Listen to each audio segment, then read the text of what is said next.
കഴിഞ്ഞ പാർട്ടിൽ നമ്മൾ വെച്ചുണ്ടാക്കിയ വിഭവങ്ങളെല്ലാം ഓരോന്നായി പാത്രങ്ങളിലാക്കി ഇവിടെ എടുത്ത് വെച്ചിട്ടുണ്ട് കേട്ടോ. ഇനി ഇതൊക്കെ വേഗം തന്നെ ബാഗിലാക്കിയിട്ട് പാക്ക് ചെയ്യണം കേട്ടോ.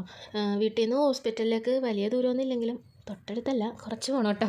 അവിടെ അമ്മയും ചേട്ടനും തത്തമ്മയുടെ കൂടെ ഹോസ്പിറ്റലുള്ളതുകൊണ്ട് ഭയങ്കര വിശപ്പിലായിരിക്കും. അതുകൊണ്ട് ഇതെടുത്ത് ഞാൻ വേഗം ഹോസ്പിറ്റലിലേക്ക് ഇറങ്ങുകയാണേ. അങ്ങനെ വീടും പൂട്ടി ഫുഡും ബാഗിലാക്കി ഞാൻ വേഗം റോഡിലേക്ക് ഇറങ്ങി.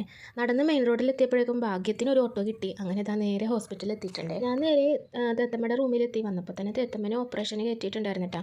2 മണിക്ക് ഇറക്കൂ, എന്തെങ്കിലും ആവശ്യം ഉണ്ടെങ്കിൽ വിളിക്കാമെന്ന് പറഞ്ഞാണ് അമ്മയും ചേട്ടനെ റൂമിലേക്ക് വിട്ടത്. വന്നപാടെ ആ ക്ഷീണം മാറ്റാൻ ഞാൻ വേഗം കുറച്ച് കാപ്പിയൊക്കെ എടുത്ത് കുടിച്ചത്. അതിനുശേഷം ഞാൻ കൊണ്ടുവന്ന ഫുഡൊക്കെ എടുത്ത് അമ്മ കഴിക്കുന്ന നേരം കറിയൊക്കെ എങ്ങനെയുണ്ടെന്ന് അറിയാം. അമ്മ കഴിക്കുന്നതിൻ്റെ ഇടയ്ക്ക് ഞാൻ ചോദിച്ചു നോക്കിയേ, കറിയൊക്കെ കൊള്ളാമോ?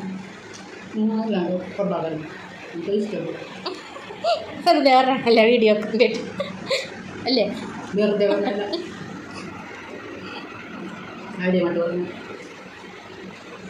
അമ്മ അങ്ങനെ പറഞ്ഞപ്പോഴുണ്ട് പണ്ട് ഞങ്ങൾ ചെയ്ത ഒരു പഴയ റീൽസ് എനിക്ക് ഓർമ്മ വന്നത്.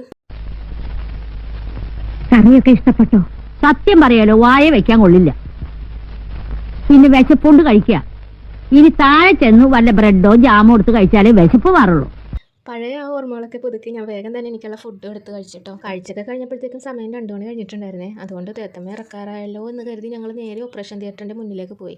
കുറച്ച് കഴിഞ്ഞപ്പോൾ ഡോക്ടർ അമ്മയെ അകത്തേക്ക് വിളിച്ച് കാര്യങ്ങളൊക്കെ സംസാരിക്കുന്നുണ്ടായിരുന്നു. ഞങ്ങളോട് അകത്ത് കയറി കാണാൻ പറഞ്ഞു ചെന്നപ്പോൾ തത്തമ്മ നല്ല രീതിക്ക് സംസാരിക്കുന്നുണ്ടായിരുന്നു കേട്ടോ. ഇനിയിപ്പോൾ തത്തമ്മയെ ഓപ്പറേഷൻ തിയേറ്ററിൽ നിന്ന് ഇറക്കി തൊട്ടപ്പുറത്തുള്ള സർജിക്കൽ ICUലോട്ടാണ് കേട്ടോ മാറ്റുന്നത്. അതിൻ്റെ തൊട്ടടുത്തൊരു ചെറിയ ബാൽക്കണി ഉണ്ടായിരുന്നു കേട്ടോ. ഹോസ്പിറ്റലിൻ്റെ പുറകുവശം കാണാൻ നല്ല ഭംഗിയുണ്ടായിരുന്നേ. നിറയെ പച്ചപ്പും കൊച്ചു കൊച്ചു ബിൽഡിങ്ങുകളും പുഴയും ഒക്കെ ആയിട്ട് കാണാൻ നല്ല രസമുണ്ടായിരുന്നു കേട്ടോ. ഞാനങ്ങനെ റൂമിലെത്തി തത്തമ്മ ഇന്ന് റൂമിലേക്ക് മാറ്റില്ലെന്ന് ഡോക്ടർ പറഞ്ഞു. കുറച്ച് കാര്യങ്ങളും ഭക്ഷണ രീതിയും ഒക്കെ അവർ വിശദീകരിച്ച് തന്നിട്ടുണ്ടായിരുന്നു.